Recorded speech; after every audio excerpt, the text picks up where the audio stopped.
Alright, welcome back to 651 Customs. In this episode, we're going to take the lift kit that's sitting right there, put it on the Jeep. Now the first thing I got to do is pull all the old suspension stuff off.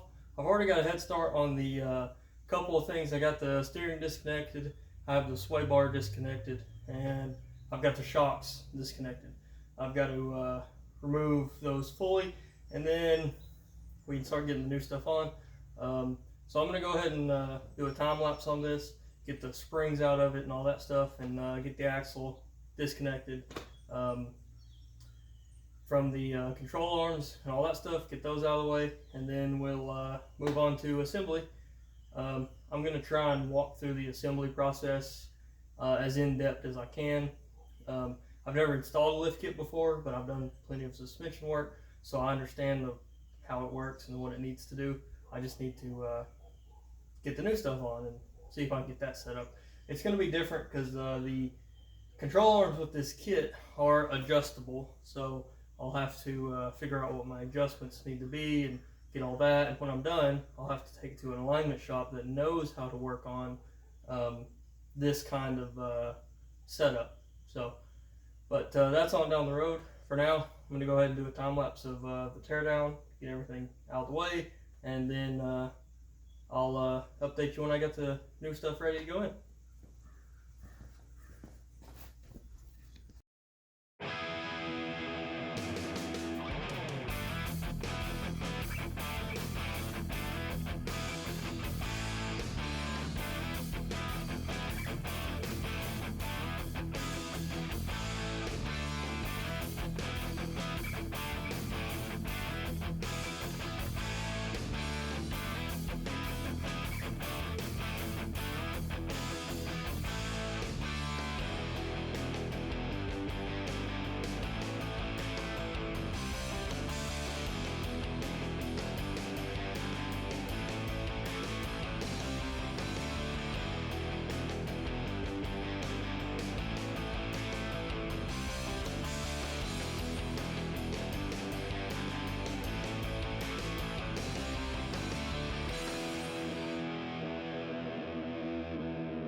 Okay, I got my axle disconnected, got this thing out of here, so a couple towels down because the brake fluid went everywhere.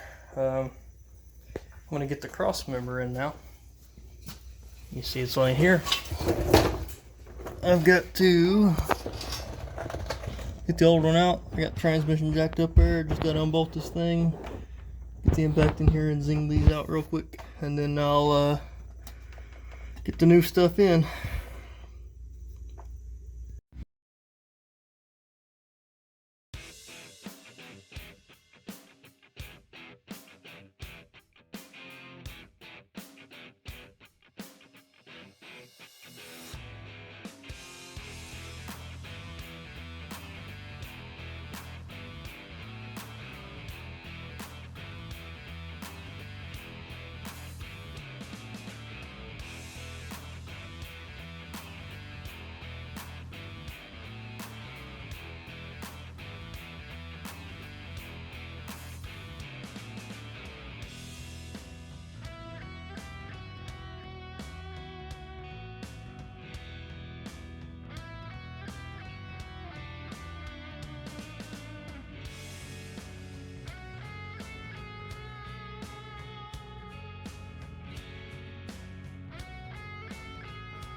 Alright, this is where I'm stuck at.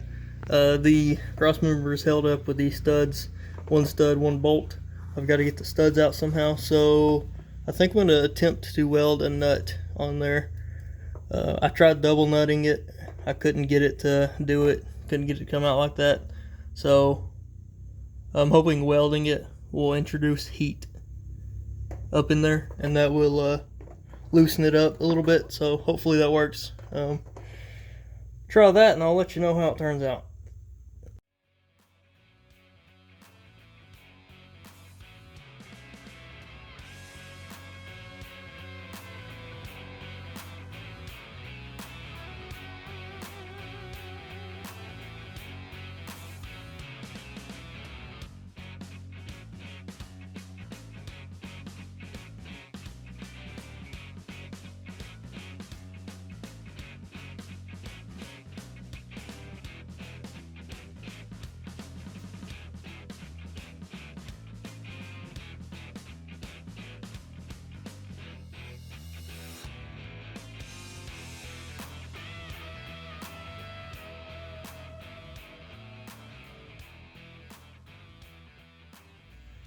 Okay, there's the studs. I welded the end of them.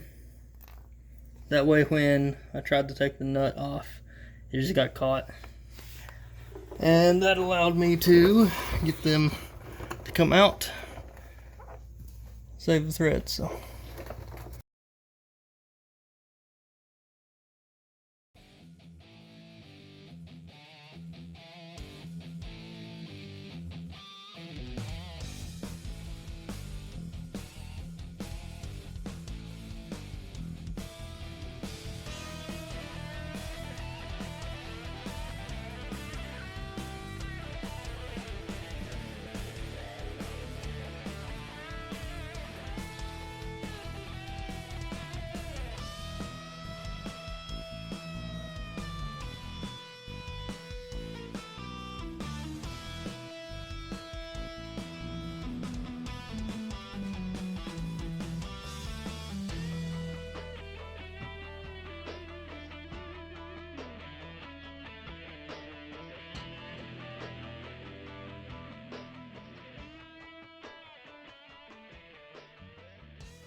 Alright, now I've got the cross member bolted in there, and I got these side plates bolted on.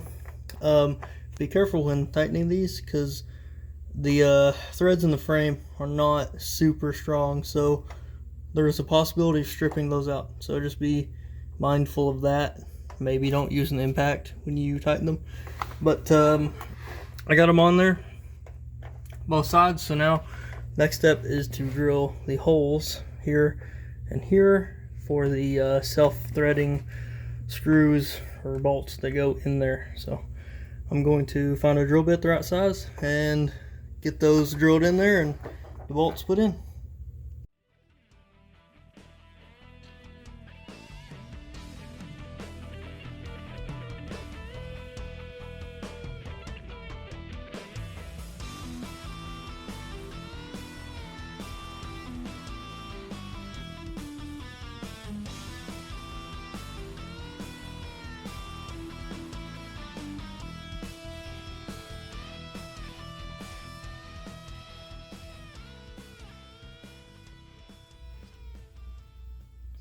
Alright, I got the holes drilled. I did a 1/2 inch hole, same size as they're pretty close to what those are. Now what I have to do is the rear hole has to be expanded, so I have to take this plate back off.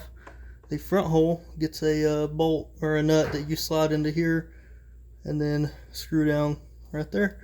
So I'm going to take this off, get that hole enlarged so that I can put this piece in, and that will allow me to tighten down the onto the frame without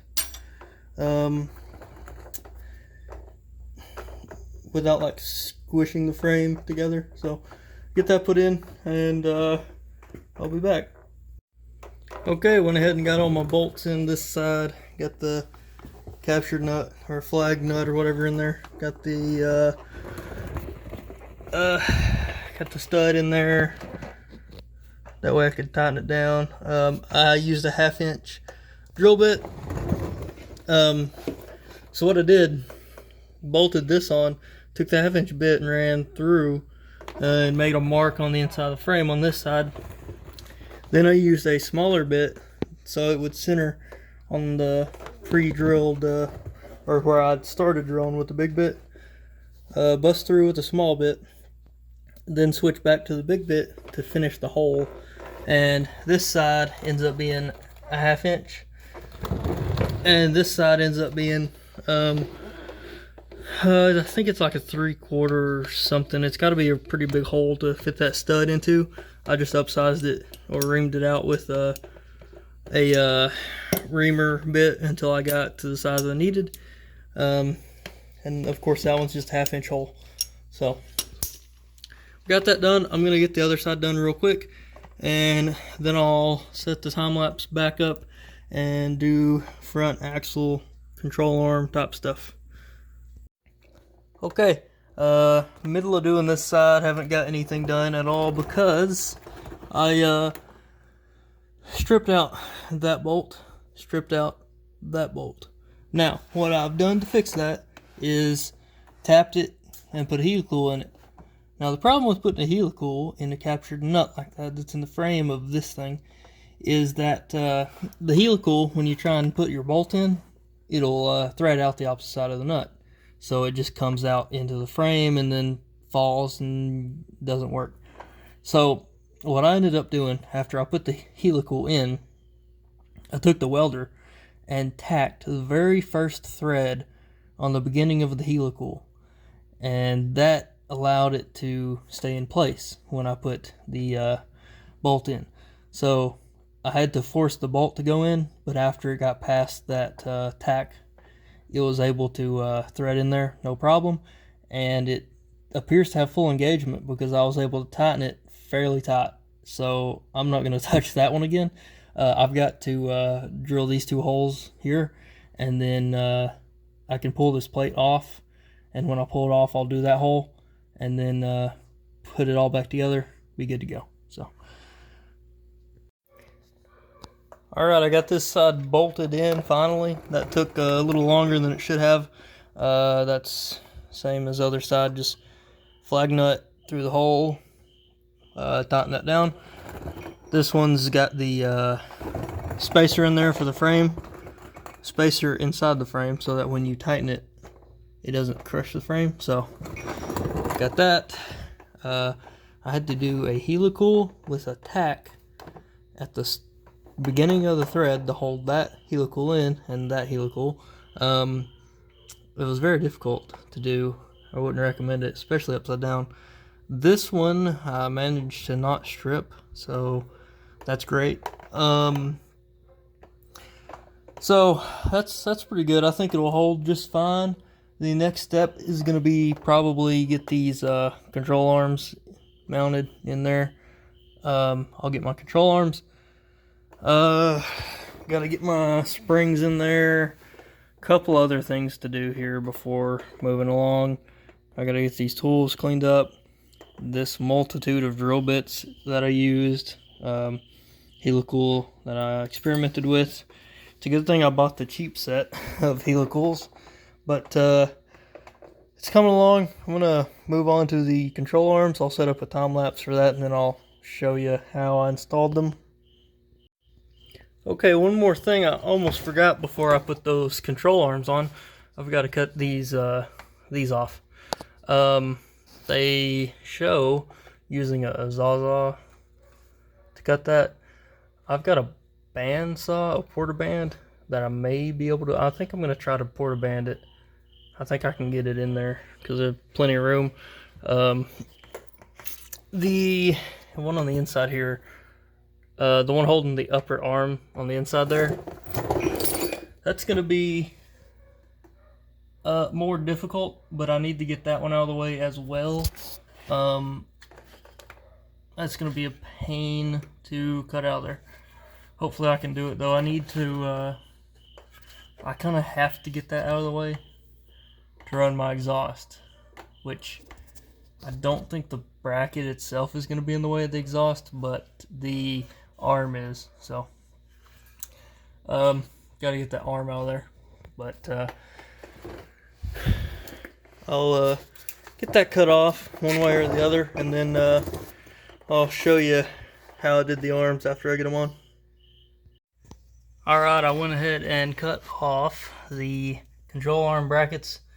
I'll probably hit that with a little bit of paint and take off any sharp edges, because there are plenty of them. I went ahead and struggled like crazy trying to get that off. Tried every tool I had, and then my dad's like, "Oh yeah, I've got this corded Zaza." My battery powered one died a bunch of times.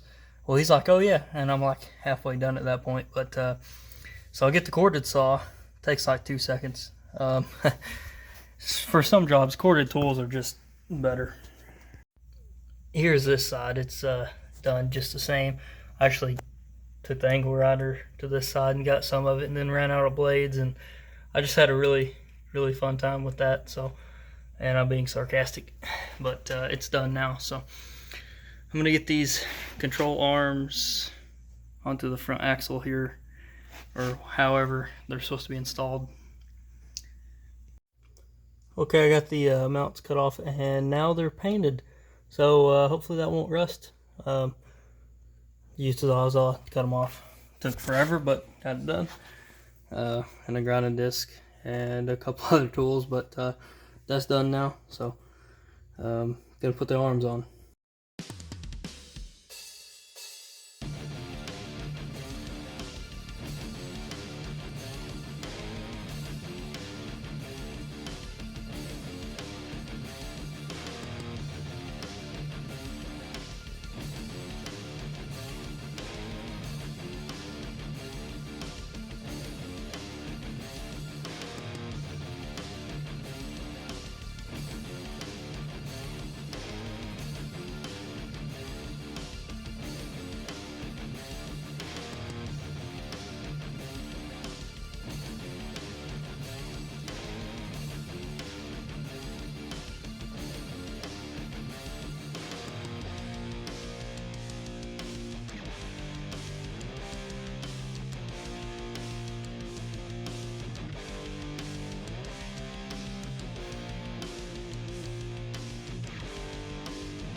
Okay, I've got both control arms installed. It was easy.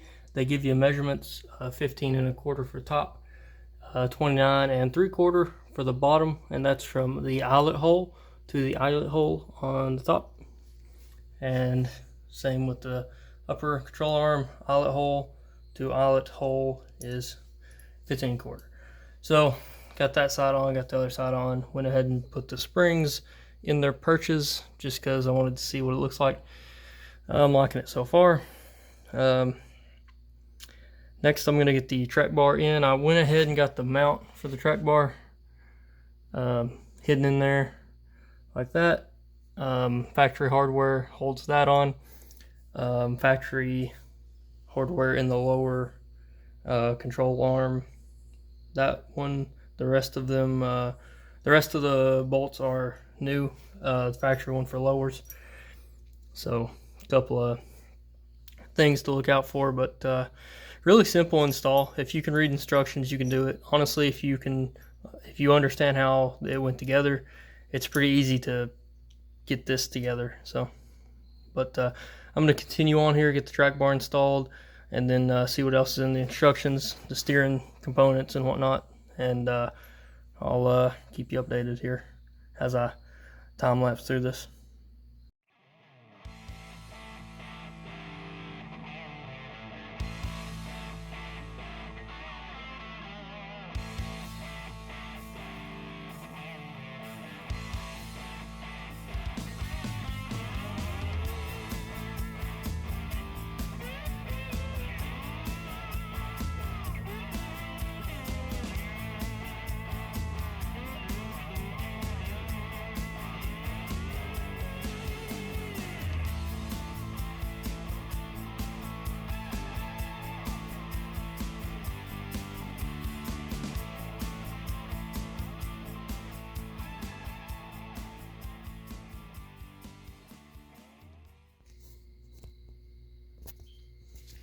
Alright, I've got a little bit done here. Got the track bar in, control arms done. I went ahead and tightened the springs, little retainers down on the axles. The steering stays. I just have to do the pitman arm, which is a really big nut, and I'm not sure what size that is, but we'll have to take that off, probably impact it off, probably easiest, and then throw a new one on, hook my steering back up. This steering stuff's relatively new. Looks like the power steering leaked plenty of grease on it, so that should be easy to adjust. I don't think I need to adjust it because the distance between the wheels should be, like, none of that should have changed, I don't think, but everything will have to be adjusted probably. That track bar, I'm gonna have to adjust it because I don't think I've got it right, but we'll get there when we get there.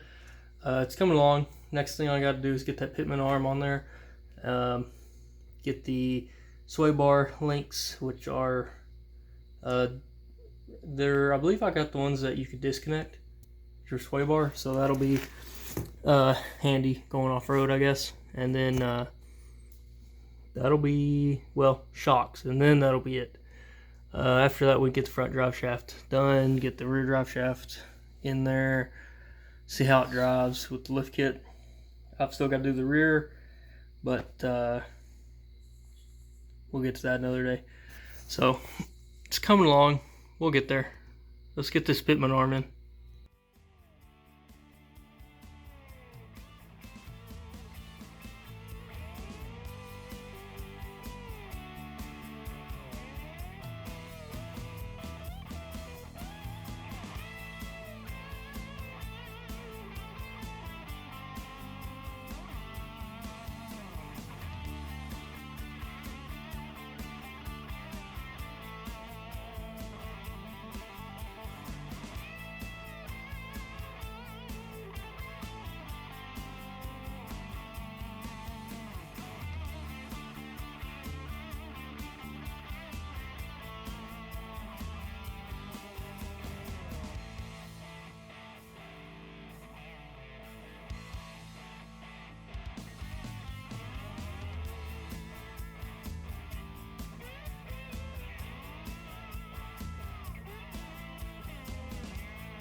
Alright, got the shocks on, got my brake lines on, straightforward stuff. The sway bar links with the quick disconnect down here.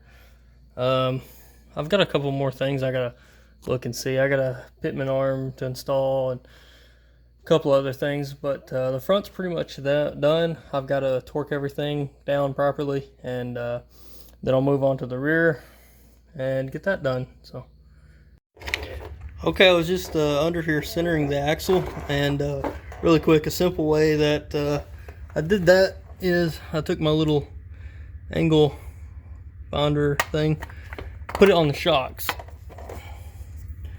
and read the measurement. That's like 93 or something around that. And then come over here to the other shock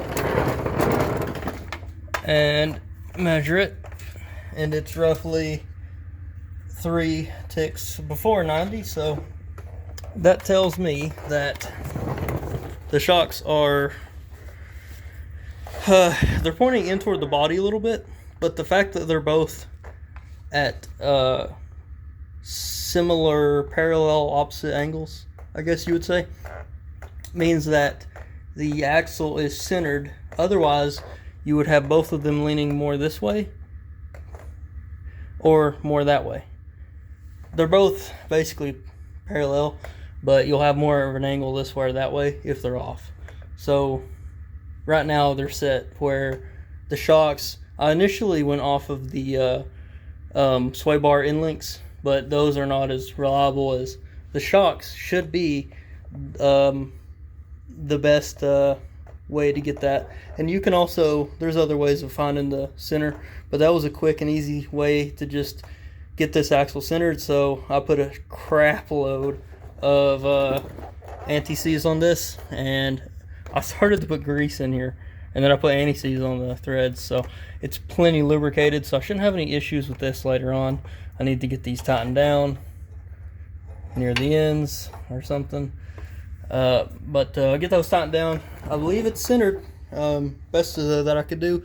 We'll find out when I finally get around to an alignment shop.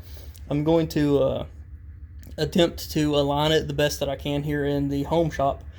The only thing I may not be able to get right is like the I believe they call it caster, like the rotation of the axle itself. It needs to be at a certain angle.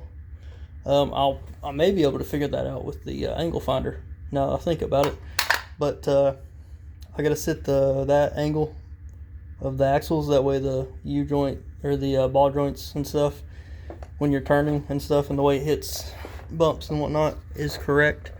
I can get this way with the wheels on a straight axle. It's easy. You just make the measurement front and back the same, or I believe actually you maybe point me in or out a little bit or something. I'll have to look it up and see exactly how you do that, but I can get that adjustment. I can get the side-to-side adjustment, but the whatever the roll adjustment is of the axle, I'll have to figure that out. It's adjustable control arms, of course, so shouldn't be too bad. I think I know what I need to do. I just gotta look up the angles and stuff to make sure I'm doing it right, because you want certain degrees or certain amounts of this, that, and the other. So but we'll get to that later. For now, I'm just gonna go ahead and button up whatever few things I have left. I have to torque everything down, of course, because I haven't done that yet. Pitman arm. But I just wanted to say the angle, or the axle is centered now. So now that's done, I'll move on to the pitman arm. I've really been holding back because it's got this big nut, and I don't know if I'm going to be able to get that off there. But we'll find out here shortly. I'm going to have to disconnect the sway bar, so this will be out of the way, because that's like right there.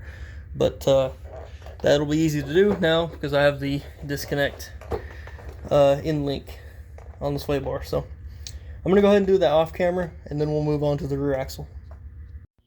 Okay, I'm struggling here. I thought I was just going to take the pitman arm off, but I twisted off my thing here. It bent and then started spinning, whatever. Used a different, I got the rest of the broken part out of this, put a bolt in it, and it began to strip and just spin in the thing. So then I switched to a hub puller for Jeep connected to the other puller parts, and you can see a little bend in there.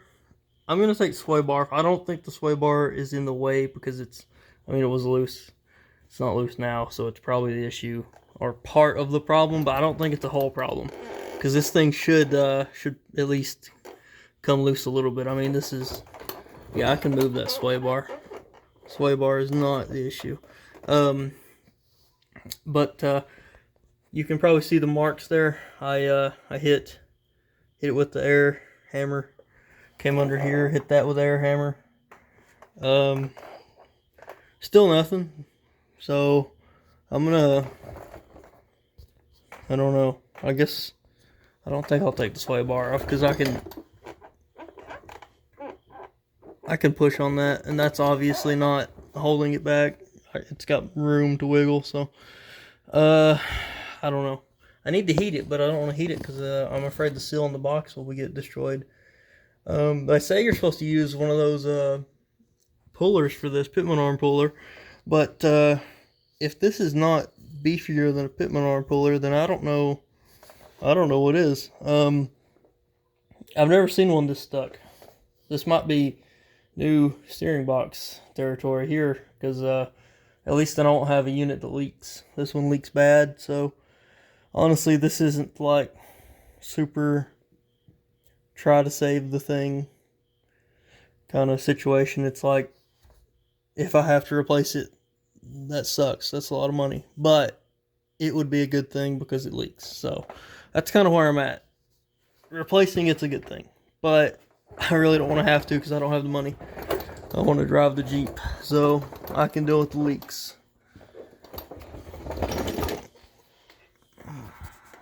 Trying to see where it leaks. I believe it's the upper sill, but yeah, I can deal with the leaks if I can just get this on. If I can't get it on, I might get a whole new box and then put the new arm on it. But this is ridiculous. I've never seen something this this tight. So I'm gonna keep trying, but I'm not hopeful. So we'll see. I may have to see if I can turn those around or something. But let me keep trying. Okay, so I messed around, and now I have found out. That's that piece is still attached, and this piece is fell off, broke off. So that is what has happened. That was an expensive tool, so I guess I don't know. That sucks. So I guess I'll pull the steering box off and then put it in the hydraulic press and see if 60,000 pounds of force off that bad boy can do it. This has become one of those things that takes way longer than it should. So gonna keep at it. Okay, that was a mess. I got fluid everywhere. Ended up cutting slits in it and just beating the heck out of it with air hammer. And I actually put it in the hydraulic press over there, and it wouldn't budge. So I guess I started with the little puller, didn't do anything. This feels like a tapered shaft, so that's probably part of the reason it got so stuck.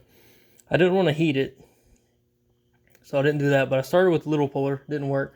Switched to a hub puller, and I broke both of those. So moved on to the hydraulic press.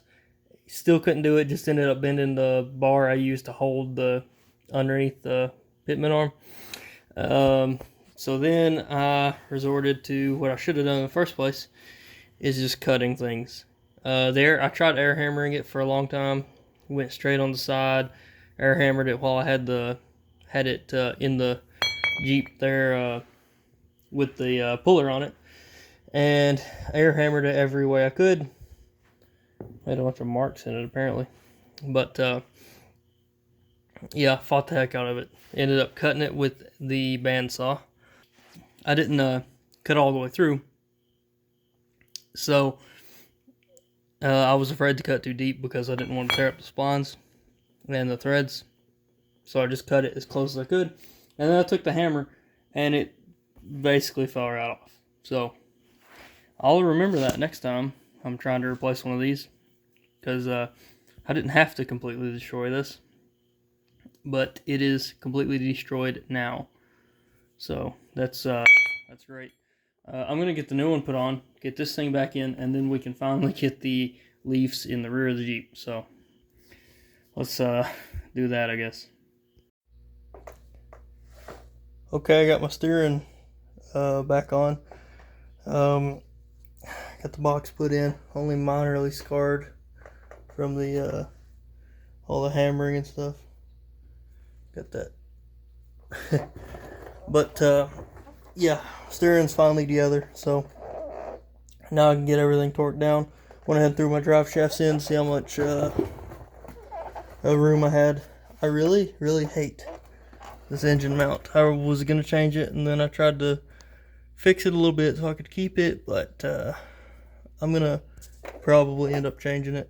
I tried to use a factory Ford mount on a homemade bracket with a crossbar underneath. I don't think it needs the bar underneath, or yeah, the bar, because I mean, at first I was thinking, well, this is a pretty weak frame, you know, but I'm gonna get a universal mount and see if I can tie it in up here better, because I really don't like how that turned out. I don't have room for anything. Plus, it's sitting a little low, so right there on the track bar, I tried to bend the oil pan because I don't know. I really wanted it to work. I don't want to have to spend any more money on this, but looks like I'm gonna have to. So this lift kit is for a 4.5 to 6 inch. I got the ones that came with the 4.5 inch springs, so I'm at 4.5 inches. And when I put this engine in here, I didn't have the lift kit in, so I didn't know. Of course, if you've been following along, you know that, because I've already got the engine in. But yeah, I'm gonna have to bring this thing up as far as I can get it. I don't really have room to go anymore to the anymore that way. I can't go that way anymore, so I'm gonna have to bring it up as much as I can. The spark plug on the driver's side is really close to firewall, so I may have to cut some out on that. I haven't got to it yet, but I think I'm probably gonna cut some out. Once I get that done, get the engine moved up, then I can finally do exhaust. Getting these engine mounts straightened out and the exhaust work is really the two big things that are holding me back from driving this Jeep. So, and I've also got to do the leaf springs on the rear, which I haven't done yet, but that shouldn't be too bad of a job. So I'm going to get everything in the front end tightened down, do what I can for now, and I'm gonna have to put some engine mounts on order. And I'll probably do the rear leaf springs in the next video, because this one's getting kind of long and I've got to get a video out. So I'm gonna just tighten some stuff up, and we'll go from there. Alright, I'm gonna end this video here. Thanks for watching. If you really enjoyed this, make sure you leave a like, share it, subscribe to it. In the next episode, we'll get this lift kit finished. I got to do the rear leaf springs. I've got a couple more things to do. I'm going to order some universal engine mounts, because I really don't like the way that these turned out. So I've got to get that done. Then we can do the exhaust after I get this engine re-situated. So we'll get that. A couple other small things left yet to do, but for now it is running. It would drive, but I got to fill up the tranny with fluid, got to check the rear end fluid, Probably going to have to put a SYE kit on the transfer case. So a lot of little things to do still, but we have answered the question if a small block Ford fits in a XJ. So now let's get this thing together and see if it's actually a good engine swap. So, but that's it for now. I'll see you guys in the next one.